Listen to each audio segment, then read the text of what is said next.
Hello everybody. Welcome back for another video.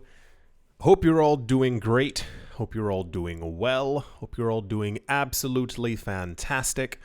And that you're all having a great day, morning, afternoon, or evening, depending on when you're actually listening to this. Don't forget to leave a like. Don't forget to follow me on Twitter.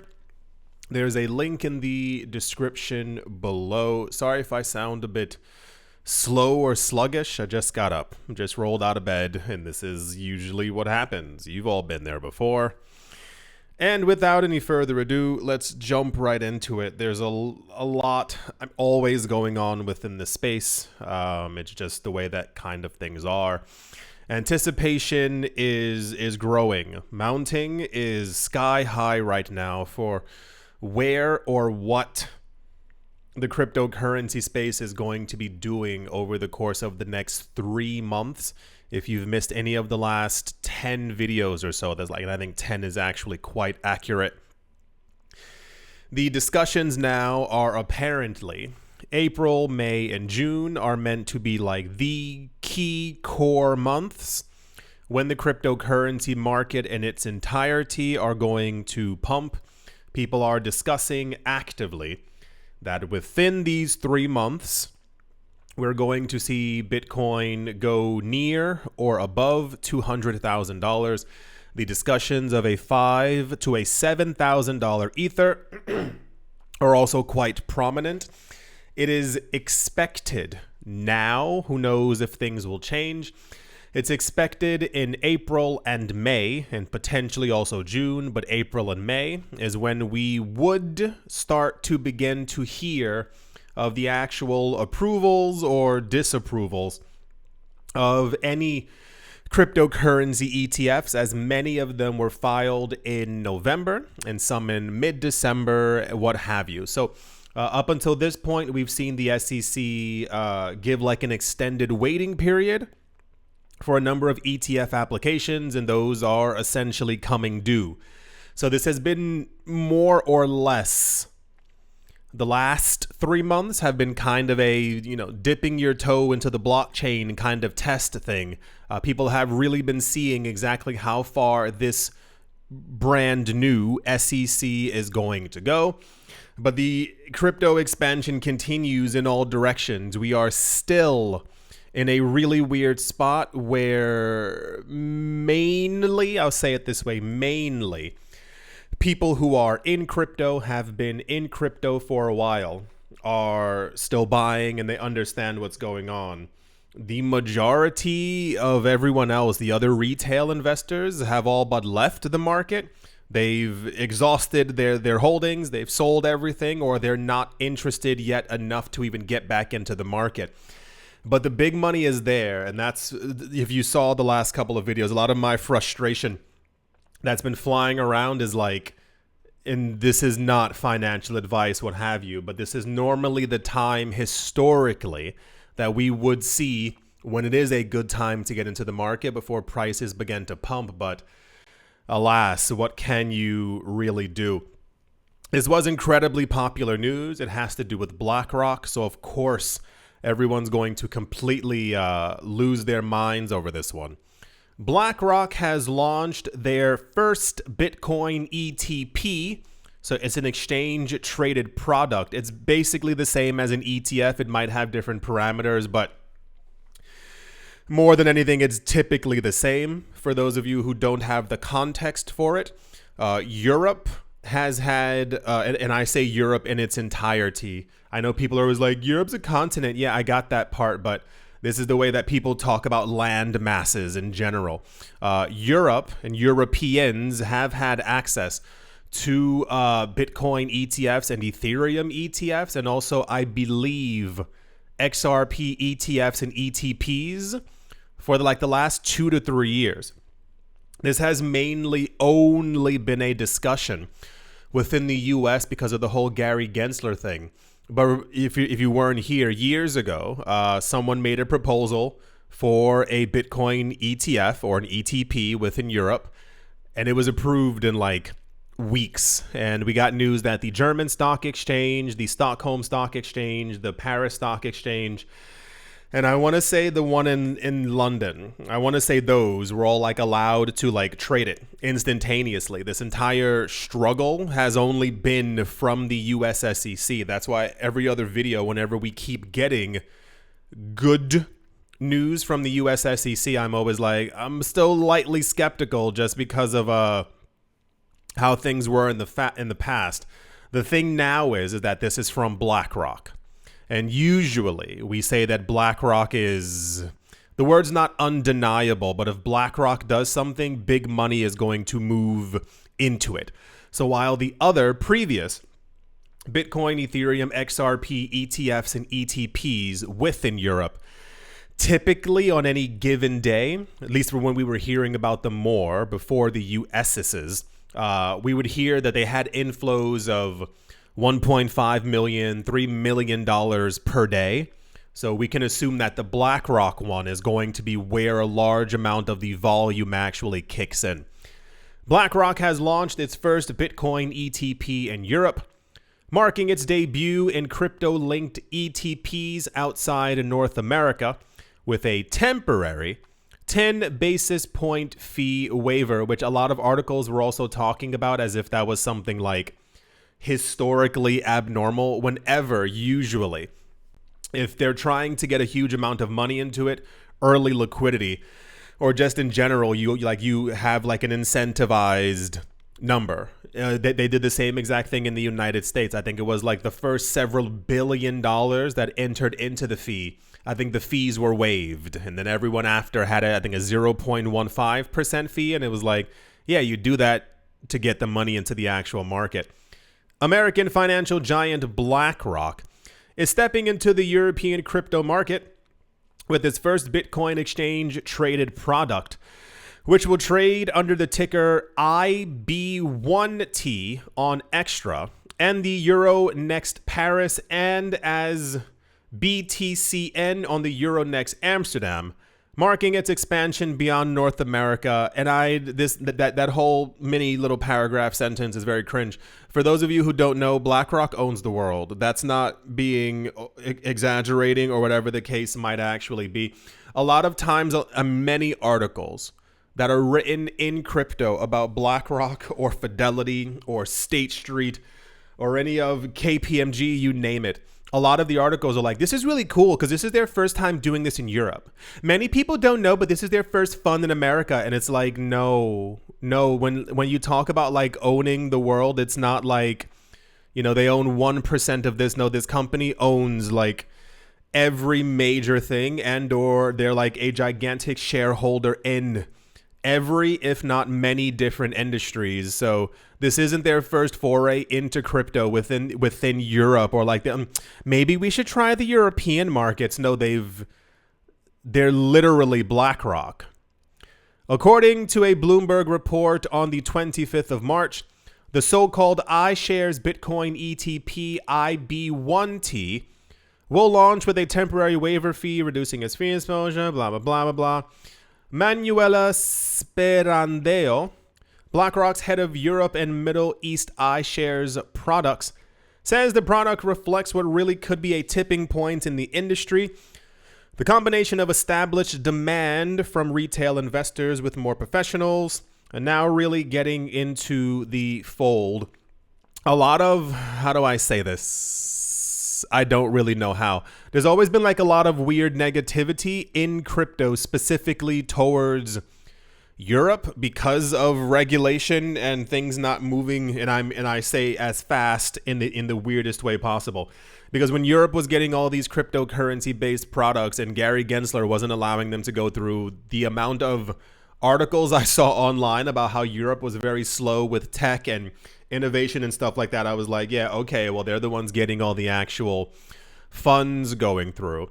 There's a lot of untapped money kind of everywhere. A large portion of the market is still more or less dominated roughly by the United States, by Japan and South Korea, and also by, I believe it's Germany. A lot of people don't know that. Germany, I think, also has the most nodes, like securing and validating the Bitcoin network within Europe. I believe it's actually within Germany. So yeah, this was very popular news, namely because the word BlackRock was there. We'll see how this performs. I assume it will do well. BlackRock is typically not known to create a fee, a fund that won't have liquidity or do extremely well within Europe. And if it does do well, we'll start seeing more of these also pop up at the same time. But a lot of the news that we keep getting, as I stated before, is kind of this like steps moving in the right direction kind of news. So everything revolves around like more infrastructure and things are being created, while at the same exact time, this news doesn't exactly excite the senses for a lot of people. But that's usually the differentiator between like people who know how to make money and people who don't. Not being rude or mean in any sort of way, but it's usually literally what it is. It's kind of like years ago, if you heard that BlackRock was getting into Bitcoin, a lot of people in crypto didn't care. Don't confuse it with the amount of inflows that you might see on any given day or week or month into the actual Bitcoin ETFs. People didn't care in general, especially within the United States, because it didn't immediately impact the price of Bitcoin. People care when you hear that the filings are going through, yada, yada, yada, but don't forget that prices were also going down as that was happening. It's only when we got like news that it was going to happen and that it was going to be filed, people got excited. And then remember, Grayscale was selling off from one of their funds and prices were going down. Do you remember what people said? It's a nothing burger. Nothing's going to happen. People thought that BlackRock was A, B, and C, and then it wasn't. And then prices began. So a lot of people only care about the short term and how much money they can make really fast. It's a lesson that a lot of people are going to have to learn, but many will not. As many times as you lead someone to water, you can keep telling them, if you're thirsty, drink this, and they go, I had it last time. What if the taste is different? It's kind of like I don't know. It's a very weird phenomenon in the world of finance or crypto, at least from my viewpoint over the last couple of years. I have a lot of, it's so weird. Not to talk about other stuff, but I have a lot of friends who like years, like who I lost touch with or hadn't seen since 2021, what have you. And I tried to, when I get back in contact with them and I ask them like, hey, I do the normal catch up. But at some point I am me. So I go, how are the investments going? And they go, yeah, I sold all that stuff. I didn't want to be in crypto. The idea of having stocks kind of scared me. I saw the prices going down and I ask them what they're doing instead. They're just working. They're working. They're going on these super expensive vacations. Their bank accounts are near zero. They're having kids with no money, like to actually like back it up or to like, so I don't know what it is, and I'm not here to force anyone to invest. That was me years ago, and that was one of my main problems in life, is I thought I could, the term's not save everyone, but you think you can help a lot of people. So if I hear that people are, getting older, as we all are, and they need money, I assume if I put them on the right track that they'll kind of stay on that track. No, a lot of people, this is the weird part, is that people in crypto, there's a percentage of you right now who are hearing the news about BlackRock expanding further into Europe for Bitcoin products. You went to go look at the price, and you were like, well, the news didn't really do anything. And it's like, yeah, sure. Right. This was very popular news. Once again, a lot of magnetism to prices and where things are going to go. Arthur Hayes was more popular in the cryptocurrency space a number of years ago. The last 4 weeks, he's been popping up a lot more, and I'm not really sure why or how, as far as what he was doing for 3 years and why he's popping back up in popularity again. He basically announced a couple of weeks ago that Bitcoin was going to dip again in price. And people were like, no, you're crazy. And then it actually ended up happening. And I'll say it this way, but a number of other analysts were also predicting prices to go lower. And this was around the same exact time that we were getting beginning of tariff news, what have you. And then he said something a couple days ago as well that he expected Bitcoin to go to $100,000 before it even thought about going to 76,000 again, basically meaning we'd see Bitcoin rise towards 200,000 before it retested the bottom once again. And now he's talking about Ethereum, as many people are. I think that the discussion around Ethereum is a very fascinating one, namely because if you saw the last 2 or 3 videos, the wallet address that's associated with Trump has accumulated, is it near 1 billion? I don't know what the actual number is, but it's a massively large amount of Bitcoin. They're constantly accumulating more Bitcoin. They're accumulating all these other random altcoins as well, but their largest holding has to do with ETH. The amount of Ether on crypto exchanges, if you missed that video, has not been this low since 2015. Right. Literally, like when ETH was started, that's like how low the reserve is there as well. A lot of institutions are buying it. We have BlackRock and the New York Stock Exchange currently talking with the SEC to get the words staking included in their ETFs as well. There's a lot of things happening with ETH, but the price of Ether isn't reacting the way that anyone thought that it actually would. It's the largest altcoin that we have. It's the most used network that we have in the entire crypto ecosystem. And people are wondering, like, when is it going to do something? I personally believe, not in a psychic kind of manner, just more of a logical one.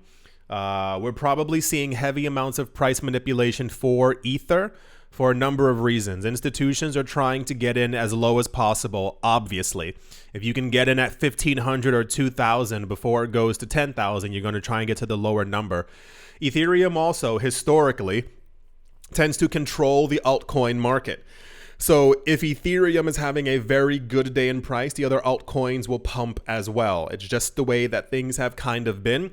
And I think that kind of wrangling in the price and holding it down for accumulation and also basically stopping the other coins from pumping is more or less allowing the big players to accumulate as much as they possibly want with as little friction as possible. So Arthur Hayes has basically predicted, he's expecting Ether to go to $5,000 before Solana begins to move up to 300. If you haven't been seeing any of the backlash or whatever's going on with Solana as of late, what I saw on Twitter is that they released, I think it was Solana. Was it Solana? I'm pretty sure it was Solana. They released an ad or something like that people made fun of and didn't like because it was whatever it might have been. A lot of people are also quite fatigued that Solana is namely for the creation of meme coins. And as we stated last year, and I told people to be wary of them, they're now warier of them. And so Solana has this kind of like image of just being a platform for meme coins. At least this is what I'm gathering from the interwebs and stuff like that. But there's still a lot of attention being paid to Ethereum. But it also reminds me of every single time.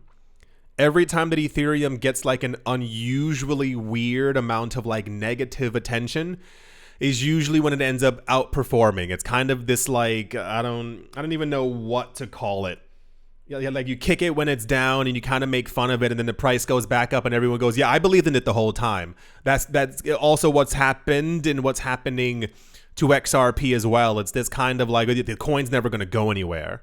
And then when it does, everyone goes, yeah, I was buying it for years. I always knew. And it's kind of like a weird cringe thing. So once again, April, May, June. This is where the world is currently looking in the cryptocurrency market for the crypto market to actually like expand and do something.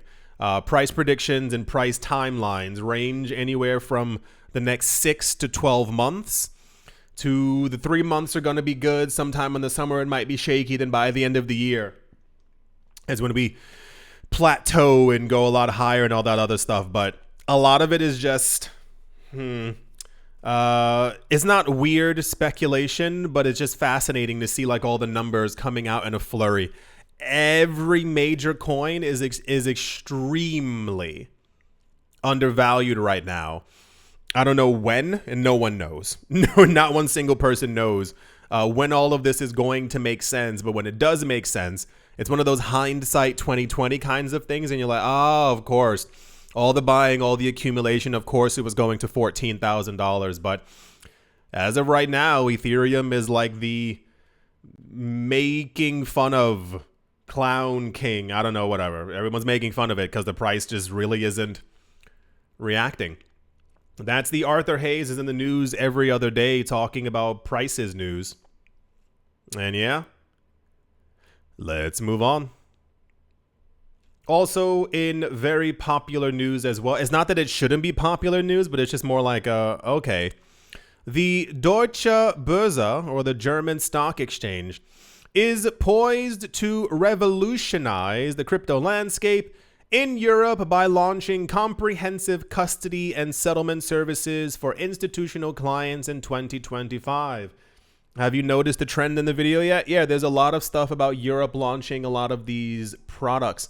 About 2 years ago, the focus was on Asia.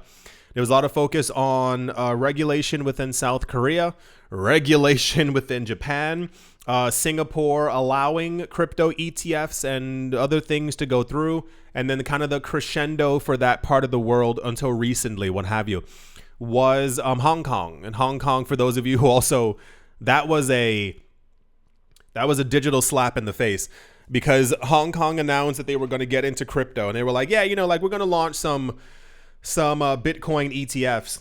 And it was like 2 months later they had it. And we were like, what? That can happen? So now a lot of the focus, for whatever the reason might be, I am not one of these consulting companies. I'm not a BlackRock. I don't know what's going on. But a lot of maybe there's some extra untapped mega potential going on within Europe. Or maybe all the news just happens to be falling into place at the exact same time. The German stock exchange announced years ago, among other traditional stock exchanges as well, that they were going to be getting into crypto. So this isn't new per se, but now it's like actually launching. The first step always is institutional clients. They always, and I say it this way, they always claim that it's like as a just in case, we're just making sure that it actually works. What they usually end up doing is that they make sure that all the big money gets in first. All of your friends get as rich as humanly possible, and then whatever crumbs are left on the table, without sounding negative, whatever crumbs of crypto are left on the table, this is when they begin to then market it to retail investors. And when you walk by a bank, they have a poster and it's like, hey, yeah, you too can also own some Bitcoin, when it's like at $1.4 million. So we still have this gigantic accumulation thing that's going on, and it's not going to end. I don't know if I've ever made note of that before, but a lot of people have this really weird idea that a rich person will go, I want some Bitcoin, and then they buy 10 Bitcoin and they go, that's it, no more, I'm full. So we're seeing all of it being accumulated and gathered and captured, whether by banks or institutions or countries or I don't know. Yeah, you've been here before. You know exactly who's buying up all these coins, but now we're getting, if you missed as well, the New York Stock Exchange, if I remember correctly, pretty sure, either them or the NASDAQ, one of the two, is also looking to get into crypto custody and all these other types of things as well on their platform, so that basically you don't have to then go to Coinbase or Kraken or Gemini. You can instead use the New York Stock Exchange or the NASDAQ's website. Basically them trying to figure out how to also like take money from other companies, but you know, capitalism and all that. So yeah, the German stock exchange is also getting into it as well, starting with institutional clients. It says, as digital asset demand surges, Clearstream, that's the name of the company, okay. Clearstream aims to enhance its offerings by ensuring secure and regulated access to Bitcoin and Ether, targeting over 2,500 institutional clients. There's usually like a threshold for something that makes you institutional, like your company has to be worth like hundreds of millions and or billions in certain cases. They said, we are creating a one-stop shop around custody, brokerage and settlement, said Jens Hochmeister, emphasizing the company's commitment to integrating crypto into mainstream finance. I wonder where this will actually go or what this will do. We know, as far as, I wonder how much untapped money that there actually is. I keep imagining a world, a situation, scenarios where we hear about all this money entering the market and like it actually has some kind of a profound effect on something. Like imagine hearing, I can't even think of it. I was thinking of aliens and I don't know where aliens came from. It's really weird to get like actual like strong news all the time.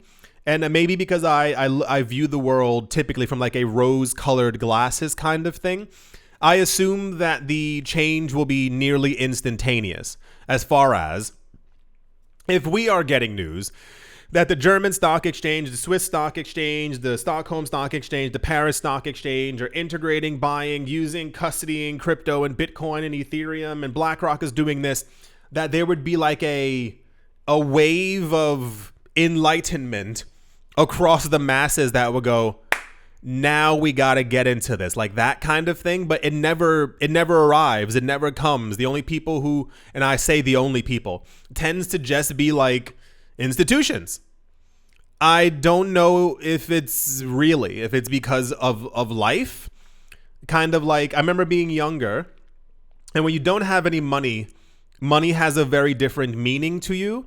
So I remember this is years ago. I remember being a kid and I was walking. I think my grandmother was taking me to go get some Pokemon cards or something like that. And I found like a $20 bill on the street. If someone had told me to save that $20 bill and put it into a stock as opposed to going to buy a pack of cards, nothing in my, like, I would have laughed at them. Like it doesn't make any sense. If someone had explained to me that the stock market was going to go up for the next 20 years with that $20, if I continued to invest in it, I still wouldn't have understood. So I just kind of assume it's this thing where most people, like, it's not even on their radar. Most people are not thinking about investing. They're not thinking about saving. And that's made completely true by a lot of people who I know and who I keep talking to. When I ask them questions about money or finance, or it doesn't become uncomfortable, but it's this really weird thing where they are like, the idea of me telling them, if you own some Bitcoin, the price will go up, or if you buy a home, or if you invest in this, like, you'll make more money now in 20 years than you will now. But when I talk to them, they really, it's kind of weird. They only care about, well, I have to go to work tomorrow. There is nothing in their head that says save some of that paycheck, or like invest some of it, or put some away. I have to like tell people and they go, that's actually a really good idea. And I'm like, you didn't think of saving $500 before every month? Like, that wasn't in your head? Like, you just assumed you would get by in life. You would become 74 years old, try to retire. Your pension's $1,800 a month. And then you go, oh, well, got to keep working. So for a lot of times for crypto, I have to stop myself and really look and go, yeah, maybe other people just aren't paying attention because they don't see it as like an actual possibility. I think the average person hearing that the German stock exchange is going to start custodying brokerage and settling crypto, whatever, transactions behind the scenes, I think people wouldn't normally care. I think any normal person probably wouldn't care. But yeah, for us, this is absolutely monstrous news. We keep getting stuff like this all the time. And that's what I was also mentioning. I wonder, like, when the dominoes will fall. Like, at what point does this, because we keep getting news about like companies, institutions, banks, blah, blah, blah, like integrating crypto or using crypto or buying crypto, selling crypto, custodying crypto. At what point is it no longer like big news? Is it simply like, hey, the New York Stock Exchange added a new stock? Like that kind of blasé thing, because all of this is monumental, but as usual, unless it does something to the price, people don't usually care. I think that's going to do it for this video. I hope that you've all enjoyed. I hope you all are having a great day, morning, afternoon, evening, wherever you are, wherever you might be. I do hope it's absolutely fantastic. Thank you all once again for watching, listening, liking, commenting, and supporting the channel. And I will most certainly be talking to you all soon. See you.